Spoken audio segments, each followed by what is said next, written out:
Assalamualaikum, selamat datang di channel Nelmadan. Saat ini, aku mau ajak kamu untuk dengar kisah inspiratif dari founder Java MiFi. Ini dia Mbak Andin Tiamaris. Halo Mbak. Halo, apa kabar? Baik, apa kabar Mbak? Baik. Mbak, aku mau ajak teman-teman untuk dengerin ceritanya kamu nih. Gimana sih ceritanya kamu awalnya bikin Java MiFi yang sekarang booming banget kan? Oke. Waktu awalnya itu sih yang seperti orang yang mau terjun ke dunia bisnis ya, pasti ada beberapa bisnis awalnya yang jatuh, bangun dan segala macam. Jadi sebenarnya awalnya Java MiFi juga bukan bisnis pertama saya. Oke. Ya, jadi dulu ada beberapa bisnis di bidang ada di bisnis bidang properti, fashion dan segala macam. Nah, terus kebetulan suami saya itu dia punya pengalaman lama di telco dan dia punya knowledge about telco produk, dan kemudian kita kenapa nih kita nggak bikin something yang benar-benar targetnya itu adalah solution oriented tapi untuk masa depan gitu. Jadi apa yang kita bisa berikan ke masyarakat yang bisa memberikan solusi kepada kebutuhan masyarakat yang di masa depan. Nah, kita mikir dan segala macam, dan akhirnya kita come on with satu produk adalah kenapa nggak kita berikan masyarakat ini kemudahan untuk berinternet, kemudahan internet. Jadi ketika luar negeri atau orang luar negeri datang ke Indonesia, dia memiliki kemudahan untuk berinternet. Contohnya kan kayak misalkan sekarang ada barrier kalau misalkan kita keluar negeri gitu, nanti di sana internetnya gimana ya? Kita mau cari SIM card dulu, SIM card dulu dan segala macam itu kan lama. Sedangkan Indonesian people itu kan orangnya depend sekali dengan internet. Ya, contohnya kita kebutuhan untuk sosial media, kebutuhan untuk bisnis, untuk apa itu internetnya kan sangat depend banget ya. Apalagi dengan ada sosial media yang harus update gitu kan 24/7 ya. Benar. Jadi waktu dulu itu sebenarnya produk travel wifi ini dulu sudah booming sekali di luar negeri, tapi di Indonesia itu belum. Jadi orang Indonesia itu kalau traveling ke luar negeri itu dia masih mengandalkan internet wifi public hotspot gratis either di airport atau di hotel. Nah, tapi kita tapping itu gimana dia bisa tergabung dengan produk kita sehingga whatever dia pergi ke luar negeri dia ingat dia harus pakai produk kita itu. Jadi kamu mengisi kekosongan antara orang dari turun ke airport sampai mereka menuju ke hotel seperti itu. Ya. Karena dulu sebenarnya kalau kita keluar negeri kita nggak masalah dengan yang namanya oke, tunggu sampai di hotel sehingga saya punya wifi gratisan. Tapi sekarang adalah dia dimanapun berada dia maunya eksis, dia mau di jalan pun dia check in ya something like that. Terus kalau misalkan kita misalkan match atau apa dan segala macam, karena sebenarnya orang Indonesia traveling ke luar negeri itu lebih dari 60% itu dia tidak memakai jasa travel agent, jadi mereka sendiri. Jadi Mbak Andin ini ngelihat benar-benar ada kekosongan dari misalnya kita turun dari airport terus mau ke hotel itu kan biasanya kita nunggu wifi nggak ada. Nah dengan si pocket wifi ini jadi kita begitu turun dari pesawat udah bisa langsung akses internet, bisa langsung update gitu. Nah Mbak, kamu sendiri jadi backgroundnya bukan IT kan ya? Bukan di dunia telco seperti ini. Itu gimana maksudnya bisa terpikir untuk tadi kan suami ya yang kayak gitu. Cuman maksud kamu sampai benar-benar terjun untuk mutusin seperti ini. Kamu dulunya sebelumnya karyawan? Yes, betul. Di bidang apa? HR. Okay. Jadi saya itu di profesional itu di kerja kantoran itu saya backgroundnya itu HR. Nah, ketika melihat peluang ini satu yang seperti saya ada I have to learn. Nah, kebetulan learningnya kan langsung sama ini produknya apa nih sama suami saya dan segala macam. Karena kalau emang kita mau maju, kalau emang kita mau reach something yang sekarang belum bisa kita dapat dan di luar dari kebiasaan kita, dan I have to learn gitu. Padahal sebenarnya IT telco itu benar-benar jauh banget dari bidang yang udah saya udah aku lakuin lah sekarang ini, tapi dan I have to learn gitu. Yang sekarang nggak tahu itu tentang bandwidthnya apa segala macam, dan saya tahu gitu. Jadi harus benar-benar belajar, karena ya kalau misalkan emang saya stuck dengan itu aja ya bakal bisa forward gitu. Nah, kalau kita flashback nih Mbak ya, dari kamu keluar kerja, terus kamu bilang tadi ada beberapa usaha gitu, berapa kali gagal tuh? Berapa kali gagal tuh saya? Kalau gagal itu ya lumayan lah, ada 2-3 kali. Tapi sebenarnya itu kita kegagalan itu men-shape diri kita sampai kita nemuin oh ternyata untuk berbisnis itu polanya kayak gini ya yang disuka sama masyarakat itu kita kalau menghasilkan produk yang seperti ini. Jadi dulu itu saya gagal karena saya mengeluarkan produk yang seperti ini. Jadi kita ketemu shape, kita ketemu patternnya gitu, apa yang masyarakat suka, sehingga saya dulu gagal dan sekarang saya berhasil gitu. Jadi hal-hal yang seperti itu sih yang benar-benar men-shape diri kita, belajar sehingga ya benar-benar jadi kita jadi dapat yang sekarang ini ya. Jadi dan even in Java Market kalau misalkan alhamdulillahnya kalau misalkan orang bilang ini udah besar, tapi di sini juga kita sebenarnya belajar.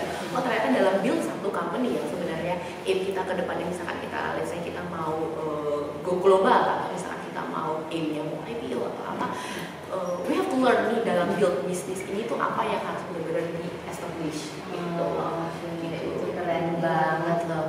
Benar, dimanapun kita memang harus tetap belajar ya gitu. Apalagi Mbak Andin ini kan dulunya di pakarnya HR, terus kemudian bisa terjun ke bisnis dan ngasilin produk yang sekarang kita semua perlu rasanya setiap orang ya. Ya kan, itu benar-benar pasti proses belajarnya itu panjang banget. Iya, ya jadi sebenarnya kita mau tapping sih dulu itu ini barang nggak ada. Iya, barang tidak ada. Nggak terpikir kayaknya orang ya. Kita bikin kategorinya dan sekarang itu jadi needs gitu. Jadi kebanyakan tuh di masyarakat Indonesia itu belum ngerasa.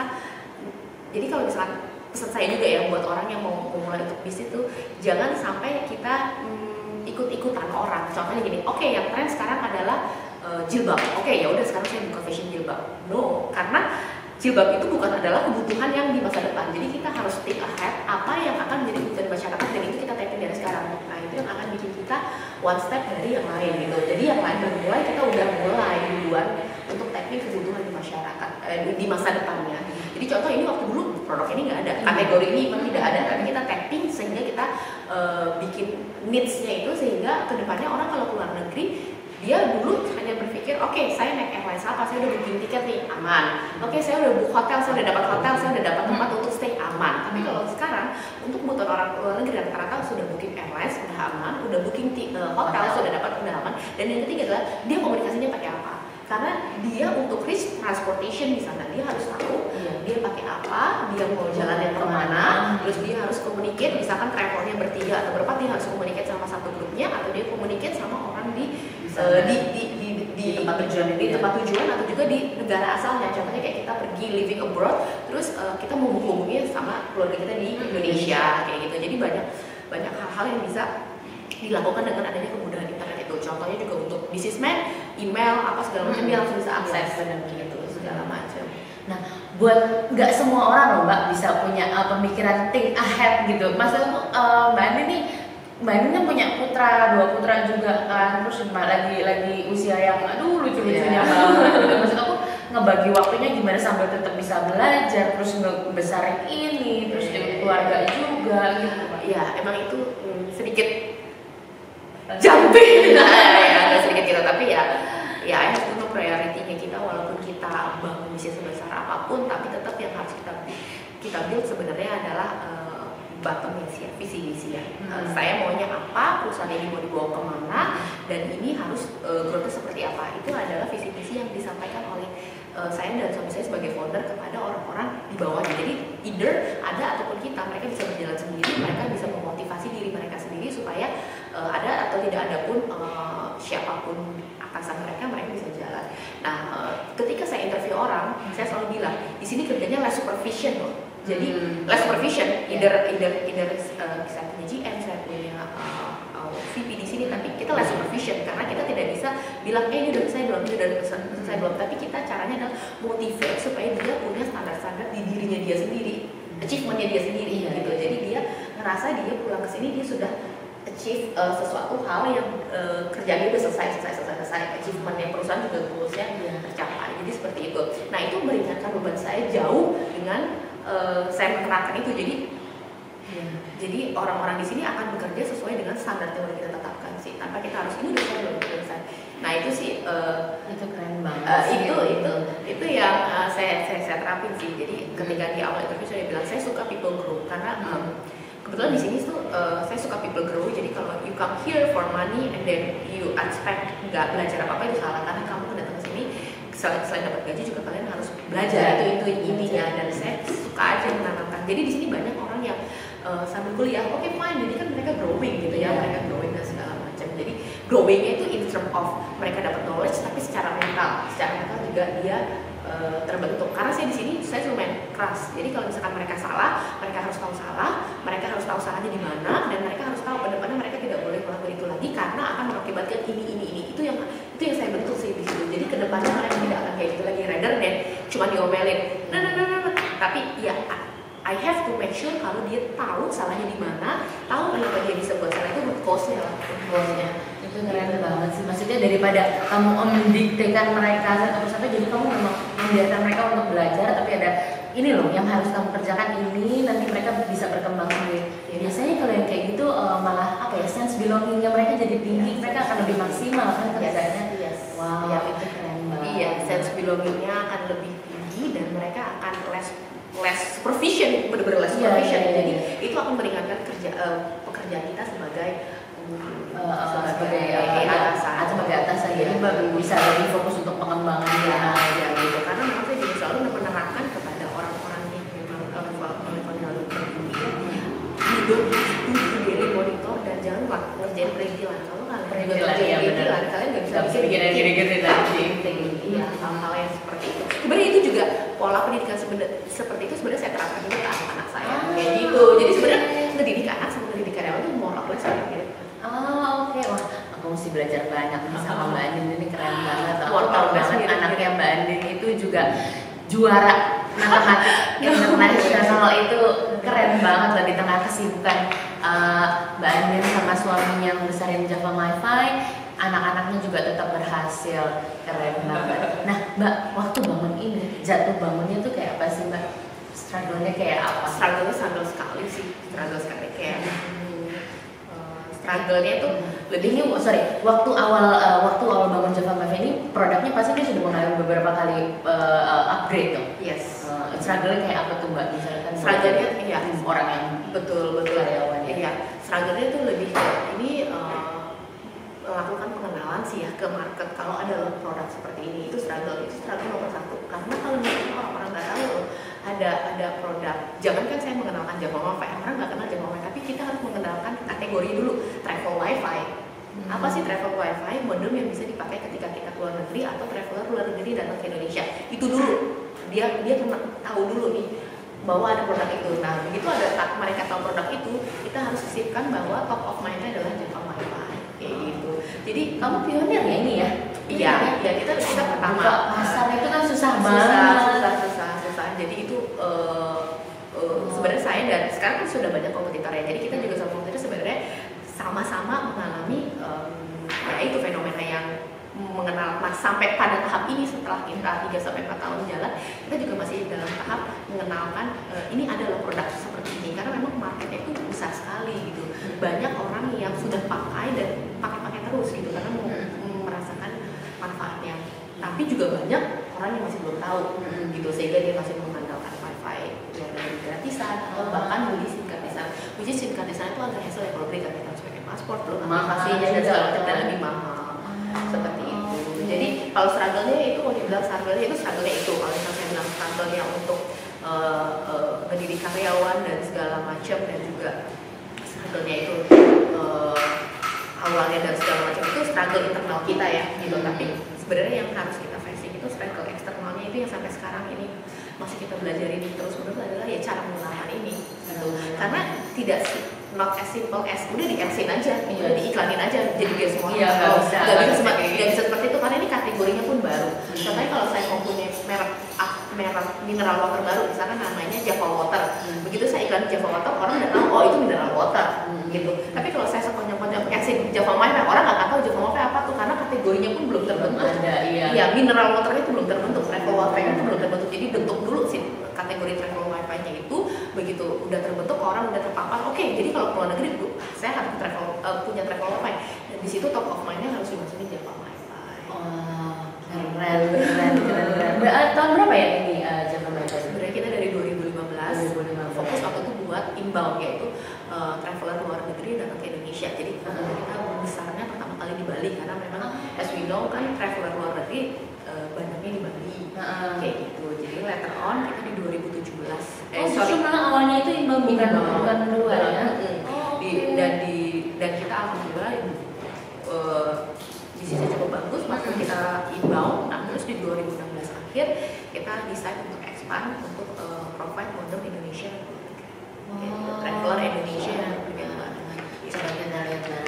Jadi ini produknya ini nanti perlu enggak ya? Cuman ini aja, nggak perlu dipakein kabel-kabel gitu ya? Enggak. Jadi tinggal nanti once Mbak Nelma mau keluar negeri, jadi tinggal nyalain aja modemnya.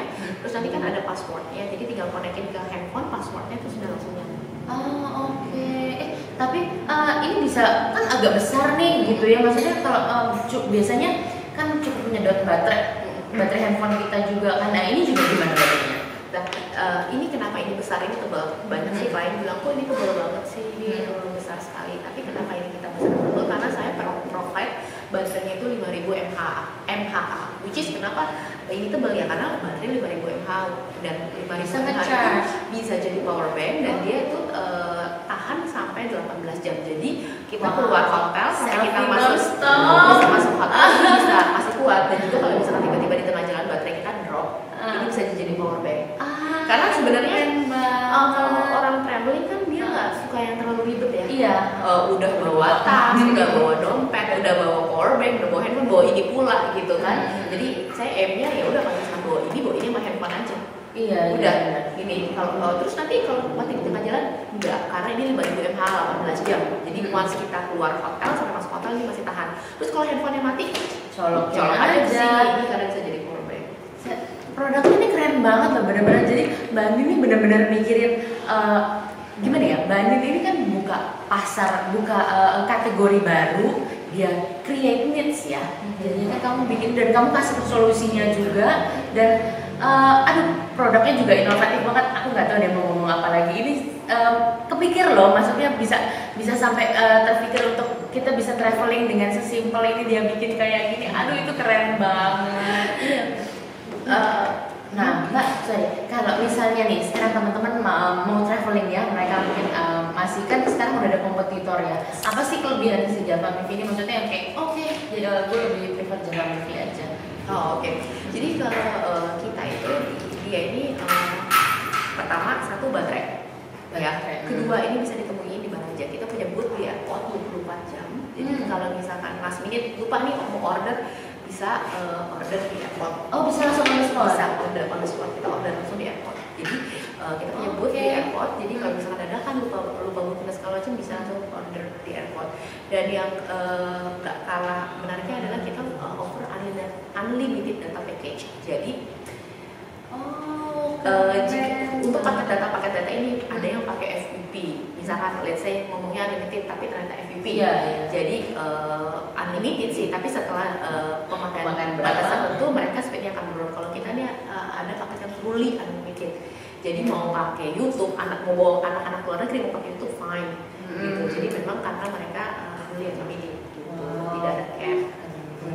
Dan juga kita engage sama beberapa bank-bank dan airlines. Jadi contohnya kalau saya engage dengan SQ dan Kakak. Jadi kalau misalkan kita punya KrisFlyer premiumnya SQ bisa dapat ini dan diskon. Kalau misalkan punya tiket Kakak, misalkan dia terbang pakai Kakak ini nunggunya lama, showing aja tiket Kakak di booth kita nanti akan dapat diskon.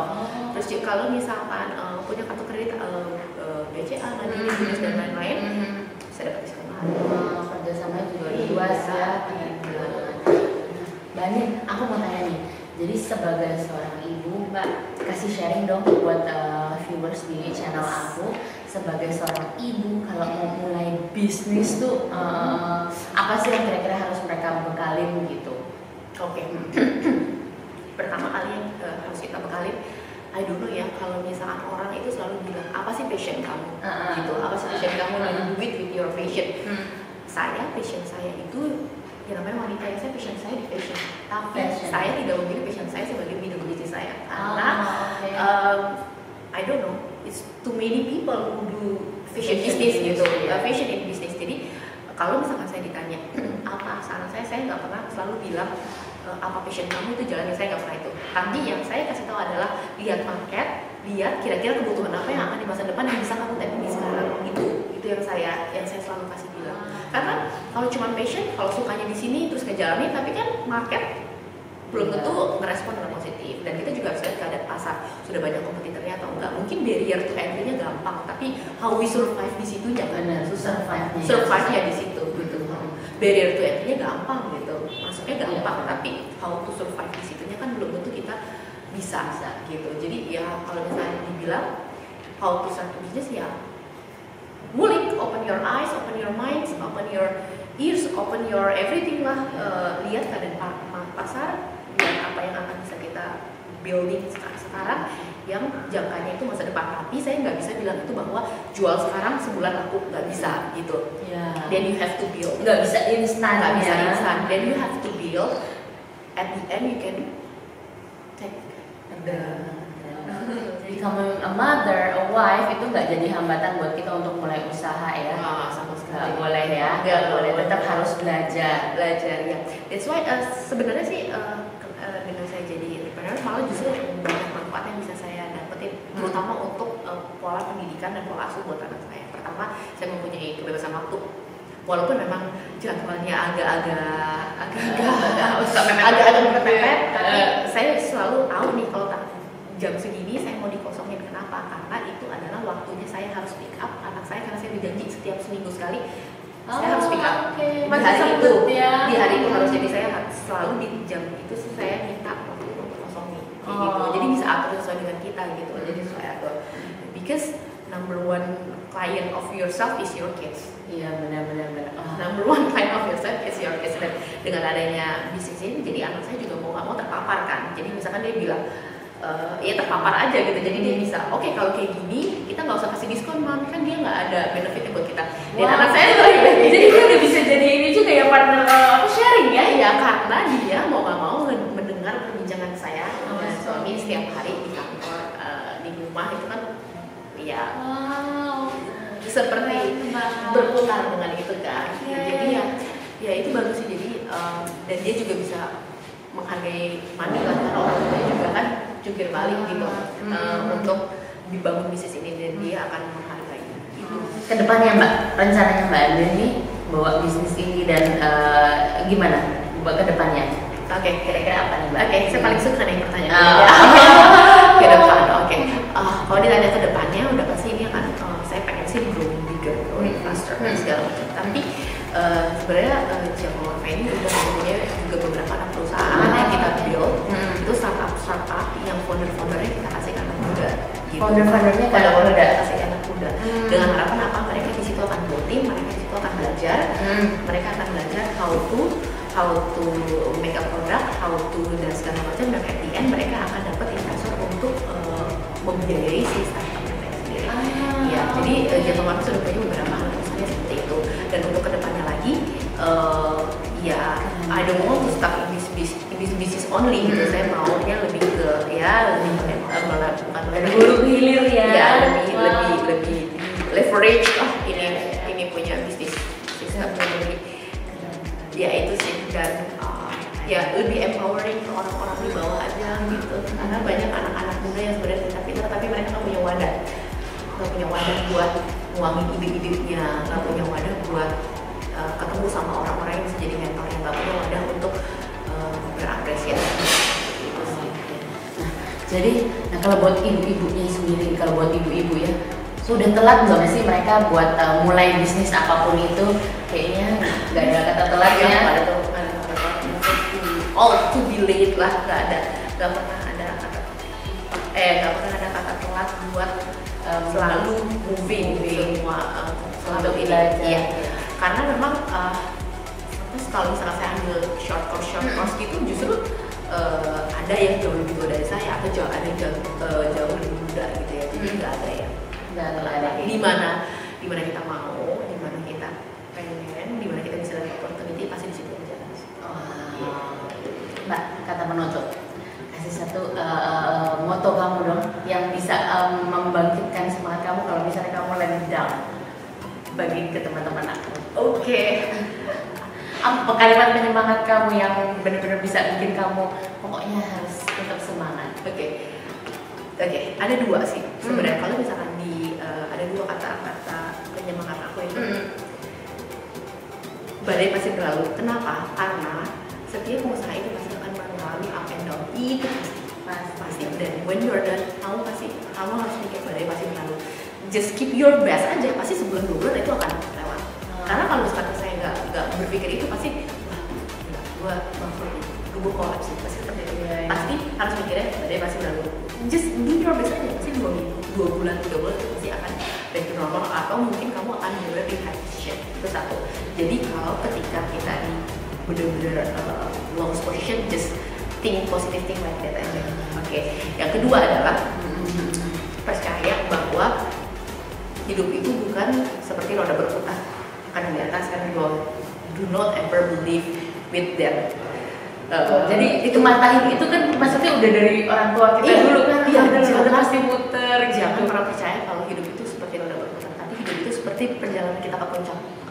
Jadi jalannya itu pasti nanjak dan selalu akan pasti ada di atas. Jadi kalau jalannya memang berat kan, tapi itu belief kalau itu tuh kita pasti akan ada di atas kalau kamu memang kuat untuk nanjak gitu. Jadi kalaupun kamu misalkan, kalau orang dulu ngomong roda itu berputar, once kita di bawah, kita udah di bawah. Tapi kalau menurut saya, kalau kita di bawah itu adalah emang jalannya lagi berat aja, tapi belief misalnya saat kita pasti akan at the top.